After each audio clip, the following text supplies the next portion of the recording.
Community radio ബെൻസിൽ ഇപ്പോൾ സുഗുനോ ഭവന്തു. അവതരണം പ്രിയ ആന്റണി. സാങ്കേതിക സഹായം ബോണി ജെ ബേസ്. നമസ്കാരം പ്രിയ ശ്രോതാക്കളെ, നിങ്ങളിപ്പോൾ കേട്ടുകൊണ്ടിരിക്കുന്നത് സുഗുനോ ഭവന്തു. ഞാൻ പ്രിയ ആന്റണി. കുറച്ച് നാളുകൾക്ക് മുമ്പ് എന്നെ കാണാനായിട്ട് ഒരു കുഞ്ഞ് വന്നിട്ടുണ്ടായിരുന്നു. ആ കുഞ്ഞിൻ്റെ കൂടെ ആ കുഞ്ഞിൻ്റെ അമ്മൂമ്മയാണ് ഉണ്ടായിരുന്നത്. അപ്പോൾ ആ അമ്മൂമ്മ കുറച്ച് കാര്യങ്ങൾ പറയുകയുണ്ടായി. അതായത് ആ കുഞ്ഞിൻ്റെ അമ്മ, ഈ കുട്ടിക്ക് ഏകദേശം ഒരു 5 വയസ്സ് പ്രായമുണ്ട്. അപ്പോൾ ഈ കുട്ടിയുടെ അമ്മ കുറച്ച് ദൂരെയാണ് ജോലി ചെയ്യുന്നത്. അപ്പോൾ അതുകൊണ്ട് അമ്മൂമ്മയാണ് ആ കുഞ്ഞിൻ്റെ കാര്യങ്ങളെല്ലാം നോക്കുന്നത്. അപ്പോൾ ഈ ഇടയായിട്ട് ആ കുഞ്ഞിനുള്ളൊരു ബുദ്ധിമുട്ടെന്ന് പറയുന്നത്, മറ്റുള്ളവരുടെ മുമ്പിൽ ചെല്ലുമ്പോൾ വളരെ ഷൈയാണ്. മുഖം പൊത്തുക, അമ്മൂമ്മയുടെ സാരിത്തുമ്പിൽ മുഖം മറച്ച് നിൽക്കുക, മറ്റുള്ളവരോട് സംസാരിക്കാതിരിക്കുക. അതുമാത്രമല്ല, വീട്ടിലാണെങ്കിൽ വല്ലാത്ത നിർബന്ധം, വാശി, ദേഷ്യം, എപ്പോഴും മൊബൈൽ ഫോൺ കയ്യിൽ വേണം, മൊബൈൽ ഫോൺ ഇല്ലാത്ത സമയത്ത് വല്ലാത്ത ബഹളം വയ്ക്കുന്നു. അങ്ങനെയൊക്കെ ഒരുപാട് ബുദ്ധിമുട്ടുകൾ ആ അമ്മൂമ്മ പറയുകയുണ്ടായി. അമ്മ കൂടെ ഇല്ലാത്തത് കൊണ്ട് തന്നെ ഒരല്പം ലാളിച്ചും സ്നേഹിച്ചും ഒക്കെ തന്നെയാണ് കുഞ്ഞിൻ്റെ കാര്യങ്ങളെല്ലാം തന്നെ നോക്കുന്നത്. അതുകൊണ്ട് തന്നെ പലപ്പോഴും ആ അമ്മൂമ്മ നിസ്സഹായയായി പോകുന്ന അവസ്ഥയാണ് പലപ്പോഴും ഉണ്ടാകാറുള്ളത്. അപ്പോൾ യോഗ പരിശീലിച്ചു കഴിഞ്ഞാൽ ആ കുഞ്ഞിന് എന്തെങ്കിലും മാറ്റങ്ങൾ ഉണ്ടാകുമോ എന്നറിയാൻ വേണ്ടിയാണ് യോഗ പരിശീലനത്തിനായിട്ട് സമീപിക്കുന്നത്.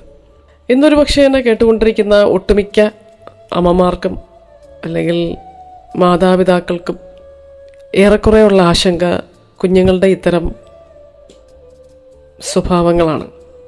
ഇമോഷണൽ ആൻഡ് ബിഹേവിയറൽ ഡിസോർഡേഴ്സ് എന്നുള്ള പേരിലാണ് സാധാരണ ഇത്തരം പ്രശ്നങ്ങൾ നമ്മൾ പഠിക്കാറുള്ളത്. ഒരു കുട്ടിക്ക് അവരുടെ പ്രായത്തിനനുസരിച്ച് അവരുടെ വൈകാരിക തലത്തിൽ മാറ്റങ്ങളുണ്ടാവും. ഈ മാറ്റങ്ങളെ ശരിയായ രീതിയിൽ ഉൾക്കൊണ്ട് അത് സമൂഹത്തിൻ്റെ മുമ്പിൽ ഇടപഴകുമ്പോൾ ആരോഗ്യപരമായിട്ടുള്ള ഒരു വൈകാരിക തലമുണ്ടെങ്കിൽ മാത്രമേ, അല്ലെങ്കിൽ വൈകാരിക ആരോഗ്യമുണ്ടെങ്കിൽ മാത്രമേ അവർക്ക് സമൂഹത്തിൻ്റെ മുമ്പിലായിക്കോട്ടെ, അവരുടെ കൂട്ടുകാരുടെ മുമ്പിലായിക്കോട്ടെ, വീട്ടിലായിക്കോട്ടെ ഒക്കെ നല്ല രീതിയിൽ അവർക്ക് പെരുമാറാൻ സാധിക്കുകയുള്ളൂ.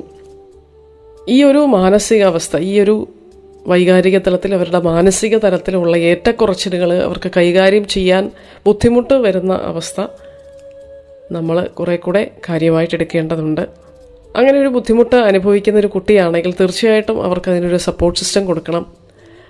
അത് മാതാപിതാക്കളുടെ ഭാഗത്തുനിന്നും ഗുരുക്കന്മാരുടെ ഭാഗത്തുനിന്നും വീട്ടിലും ഒക്കെ അത്തരം അന്തരീക്ഷവും സാഹചര്യവും ഒക്കെ നമ്മൾ കൊടുക്കണം. പലതരത്തിലാണ് കുട്ടികൾ ഇത്തരം സ്വഭാവങ്ങൾ പ്രകടിപ്പിക്കാറുള്ളത്. ചില കുട്ടികൾ ആങ്സൈറ്റി ഡിസോർഡേഴ്സ് കാണിക്കും. വല്ലാതെ പേടി, സങ്കോചം, എപ്പോഴും ഇങ്ങനെ വറീഡായിട്ടിരിക്കുന്ന ഒരു അവസ്ഥ. ഒരു പുതിയ ക്ലാസ്സിൽ കൊണ്ടുവിട്ട് കഴിഞ്ഞാൽ വല്ലാതെ പേടി, കരച്ചിൽ, ബുദ്ധിമുട്ടുകൾ. ചിലർക്ക് ബൈപ്പോളാർ ഡിസോർഡേഴ്സ് ഉണ്ട്, ചിലർക്ക് ഒബ്സസീവ് കമ്പൾസീവ് ഡിസോർഡേഴ്സ് ഉണ്ട്. ചില കുട്ടികൾ ഹൈപ്പർ ആക്റ്റീവാണ്, ചില കുട്ടികൾ അല്പം അക്രമാസക്തരാണ്. ദേഷ്യം വന്നു കഴിഞ്ഞാൽ ഉപദ്രവിക്കുക, അല്ലെങ്കിൽ മോശം വാക്കുകൾ ഉപയോഗിക്കുക,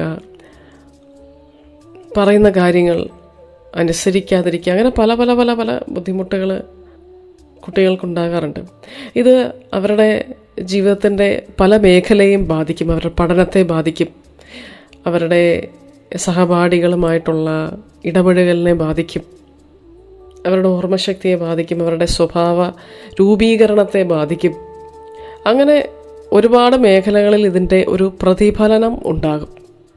അപ്പോൾ ഇത്തരം കുട്ടികൾക്ക് തീർച്ചയായിട്ടും യോഗ പരിശീലനം വളരെ വളരെ അഭികാമ്യമാണ്. കാരണം ഈ ഒരു ബുദ്ധിമുട്ട് നിറഞ്ഞ അവസ്ഥ അവർക്കും അറിയാം.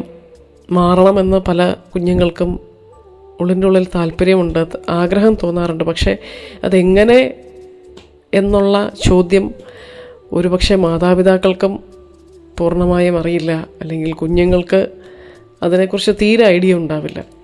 ഇവിടെയാണ് യോഗ എന്ന മഹാശാസ്ത്രത്തിൻ്റെ ഒരു സഹായം നമുക്ക് തേടാൻ സാധിക്കുന്നത്. ചെറുപ്പത്തിൽ തന്നെ യോഗ പരിശീലിക്കുന്ന ഒരു കുട്ടിയാണെങ്കിൽ തീർച്ചയായിട്ടും അവരുടെ സ്വഭാവത്തിന് ഒരു കാതലായ മാറ്റം കണ്ടു തുടങ്ങും.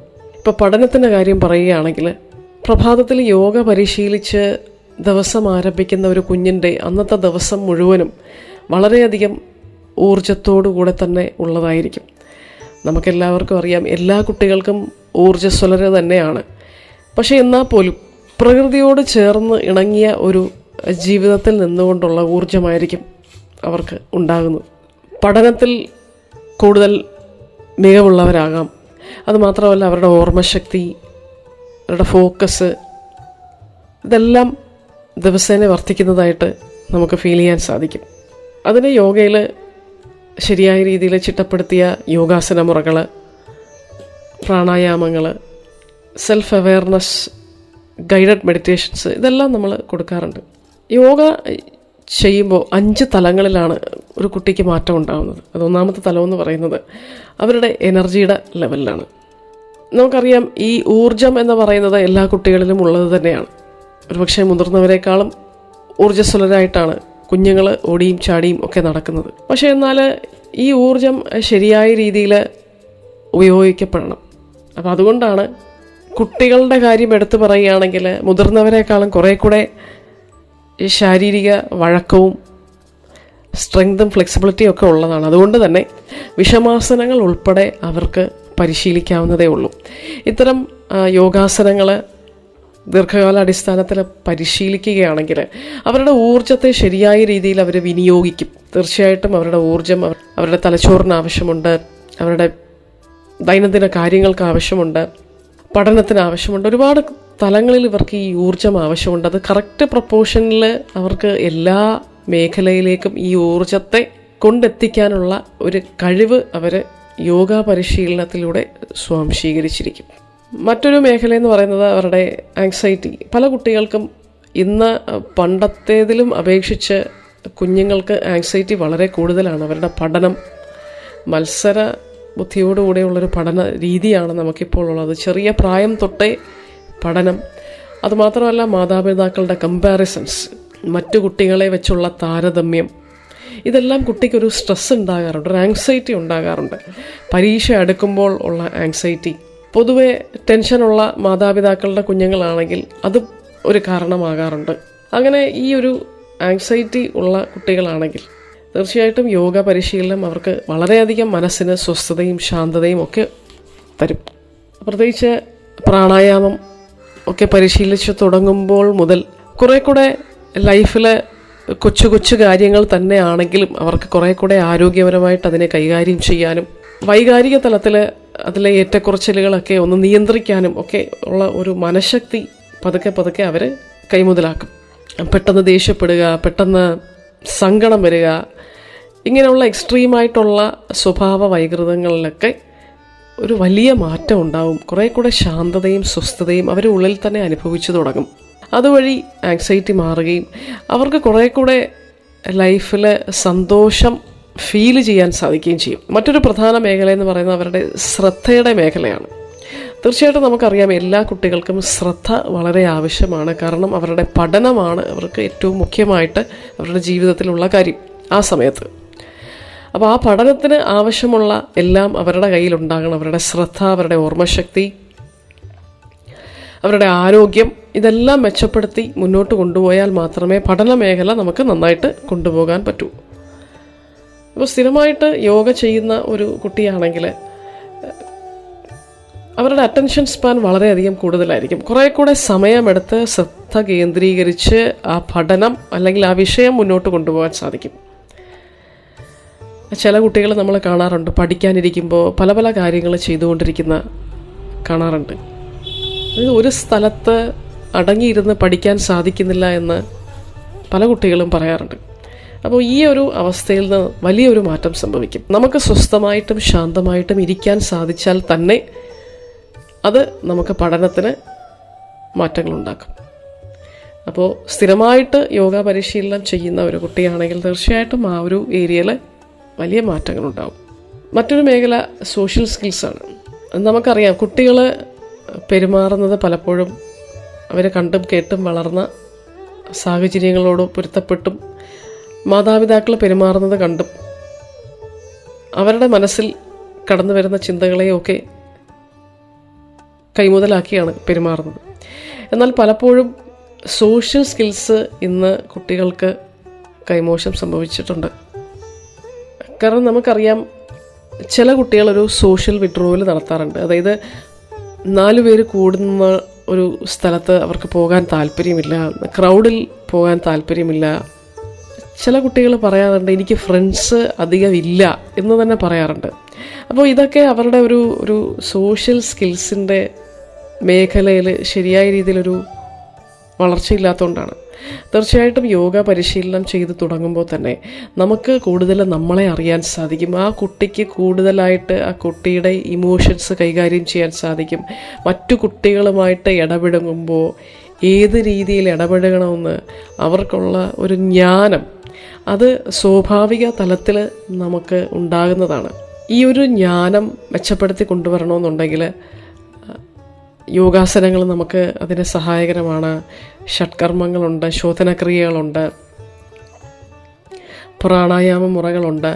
ഇത്തരം കാര്യങ്ങളൊക്കെ ചെയ്യുമ്പോൾ തന്നെ അവർക്ക് കുറേ കൂടെ അവരെ തന്നെ മനസ്സിലാക്കാൻ സാധിക്കും, മറ്റുള്ളവരുമായിട്ട് ഇടപെടുവാൻ സാധിക്കും, അവരുടെ പിയർ ഗ്രൂപ്പുമായിട്ട് കുറേ കൂടെ നല്ല രീതിയിൽ ആരോഗ്യകരമായിട്ടുള്ള ഒരു ബന്ധം അവർക്ക് കൊണ്ടുപോകാൻ സാധിക്കും. അത് മാത്രമല്ല, അവരുടെ ഗുരുക്കന്മാരുമായിട്ടുള്ള ബന്ധങ്ങൾ, മാതാപിതാക്കളുമായിട്ടുള്ള ബന്ധങ്ങൾ, ഗ്രാൻഡ് പേരൻസുമായിട്ടുള്ള ബന്ധങ്ങൾ, അങ്ങനെ പൊതുസമൂഹവുമായിട്ട് അവർക്ക് എങ്ങനെ ഇടപഴകണമെന്ന് പതുക്കെ അവർ പഠിച്ചു തുടങ്ങും. മറ്റൊരു മേഖല എന്ന് പറയുന്നത് കുട്ടികളുടെ ഭക്ഷണ ക്രമത്തിലാണ്. ഇത് നമുക്കെല്ലാവർക്കും അറിയാം. കുട്ടികൾ ഇന്ന് നിർബന്ധം പിടിക്കുന്ന സാധനങ്ങളെല്ലാം നമ്മൾ മേടിച്ചു കൊടുക്കും. അതായത് നാവിന് രുചിയുള്ള സാധനങ്ങളെല്ലാം ചെറുപ്പം തൊട്ടേ അവരുടെ ഭക്ഷണത്തിൻ്റെ ഭാഗമാകുന്നു. ഇത് കാലക്രമേണ അവരെ ഒരു രോഗിയാക്കി മാറ്റും. തീർച്ചയായിട്ടും ഈ തിരിച്ചറിവുകൾ ആ കുഞ്ഞിന് ചെറുപ്പം തൊട്ടേ ഉണ്ട് എന്നുണ്ടെങ്കിൽ എന്ത് കഴിക്കണം, എന്ത് കഴിക്കണ്ട എന്ന് ഒരു തിരിച്ചറിവ് ചെറുപ്പം തൊട്ടേ ആ കുട്ടികളിൽ ഡെവലപ്പ് ചെയ്തെടുക്കാനായിട്ട് യോഗ പരിശീലനം സഹായിക്കും. കാരണം യോഗ പരിശീലനം നടത്തുന്ന ഒരു കുട്ടി ഭക്ഷണത്തെ ആസക്തിയോടെയല്ല കാണുന്നത്, അല്ലെങ്കിൽ ജീവനുള്ള ഭക്ഷണം കൂടുതൽ കഴിക്കാനുള്ളൊരു ആഗ്രഹം അവർക്ക് തോന്നും. കൂടുതൽ പച്ചക്കറിയും ഫലവർഗ്ഗങ്ങളും ഒക്കെ ഡയറ്റിൽ ഉൾപ്പെടുത്താനായിട്ടുള്ള സ്വാഭാവിക തലത്തിലുള്ളൊരാഗ്രഹം പതുക്കെ അവർക്ക് ഉണ്ടാകാൻ തുടങ്ങും. ഭക്ഷണം ശരിക്കും പറഞ്ഞാൽ ഒരു മരുന്നാണ്. നമ്മൾ കഴിക്കുന്ന ഭക്ഷണമാണ് നമ്മുടെ സ്വഭാവമായിട്ടും ശരീരമായിട്ടും ഒക്കെ രൂപാന്തരപ്പെടുന്നത്. അപ്പോൾ ആ ഭക്ഷണ ക്രമത്തിൽ അല്ലെങ്കിൽ ഭക്ഷണ രീതിയിൽ ഒക്കെ മാറ്റങ്ങൾ സംഭവിക്കുമ്പോൾ കുട്ടിയുടെ സ്വഭാവത്തിലും അതിൻ്റേതായ പ്രതിഫലനങ്ങൾ ഉണ്ടാകും. അപ്പോൾ ആ ഒരു മേഖലയിൽ കുട്ടിക്ക് നിർബന്ധങ്ങൾ പിടിക്കാതെ ജങ്ക് ഫുഡുകളുടെ ഒരാസക്തിയിൽ നിന്ന് പതുക്കെ പുറകോട്ട് വരാനും, ഭക്ഷണത്തിൻ്റെ കാര്യത്തിൽ മാത്രമല്ല, നമ്മൾ എന്ന് പറയുന്ന വ്യക്തി നമ്മൾ എന്ത് കഴിക്കുന്നു, നമ്മൾ എന്ത് കാണുന്നു, നമ്മൾ എന്ത് കേൾക്കുന്നു, നമ്മൾ എന്ത് ചിന്തിക്കുന്നു, അതിനെല്ലാം ആശ്രയിച്ചിരിക്കും നമ്മൾ എന്നുള്ള വ്യക്തി പോസിറ്റീവ് ആവാനായിട്ട്. അപ്പം പോസിറ്റീവായ കാര്യങ്ങൾ കഴിവതും ഉള്ളിലേക്ക് എടുക്കുകയും നെഗറ്റീവായിട്ടുള്ള കാര്യങ്ങളിൽ നിന്ന് വിട്ടു നിൽക്കാനായിട്ടുള്ള ഒരു മനോധൈര്യം അവർക്ക് ഉണ്ടാക്കിയെടുക്കുകയും ചെയ്യാനായിട്ട് യോഗ പരിശീലനം അവരെ സഹായിക്കും. ഇനിയിപ്പോൾ വെക്കേഷനൊക്കെ പതുക്കെ തീരാറായി. ജൂൺ മാസം തൊട്ട് വീണ്ടും ഒരു അധ്യയന വർഷം കൂടെ ആരംഭിക്കുകയാണ്. കുട്ടികൾക്കെല്ലാം തന്നെ ആരോഗ്യകരമായിട്ടുള്ള ഒരു ശരീരവും മെച്ചപ്പെട്ട ഒരു മാനസികാരോഗ്യവും ഒക്കെ ഉണ്ടെങ്കിൽ മാത്രമേ അവരുടെ പഠനത്തിലും അവരുടെ മുൻപോട്ടുള്ള ജീവിതത്തിലുമൊക്കെ വിജയം കൈവരിക്കാൻ സാധിക്കുകയുള്ളൂ. തീർച്ചയായിട്ടും ചിട്ടയായിട്ടുള്ളൊരു യോഗ പരിശീലനം കൂടെ അവരുടെ ജീവിതത്തിൻ്റെ ഒരു ഭാഗമാക്കി മാറ്റിക്കഴിഞ്ഞാൽ കുറെ കൂടെ മെച്ചപ്പെട്ട ഒരു പഠന മികവിലേക്ക് അവർക്ക് എത്താൻ സാധിക്കും. അതുവഴി അവർക്ക് കുറെ കൂടെ സന്തോഷപ്രദമായിട്ടൊരു ജീവിതം, പുഞ്ചിരി നിറഞ്ഞ ഒരു ജീവിതം തീർച്ചയായിട്ടും അവർക്കുണ്ടാകും. അങ്ങനെ ഒരു കുഞ്ഞിനെ കാണുമ്പോൾ മാതാപിതാക്കളുടെ മനസ്സിലുണ്ടാകുന്ന ഒരു സംതൃപ്തിയും സന്തോഷവും ഞാൻ പറയാതെ തന്നെ അറിയാമല്ലോ. അപ്പോൾ ഇന്നത്തെ സുഖനോഭവന്നു ഇവിടെ അവസാനിക്കുകയാണ്. അടുത്ത ആഴ്ച യോഗയിലെ മറ്റൊരു വിശേഷവുമായി വീണ്ടും നിങ്ങളുടെ മുമ്പിൽ എത്തുന്നത് വരെ ഗുഡ് ബൈ. കമ്മ്യൂണിറ്റി റേഡിയോ ബെൻസിഗറിൽ നിങ്ങൾ ഇതുവരെ കേട്ടത് സുഖനോ ഭവന്തു. അവതരിപ്പിച്ചത് പ്രിയ ആന്റണി. സാങ്കേതിക സഹായം ബോണി ജെ ബേസ്.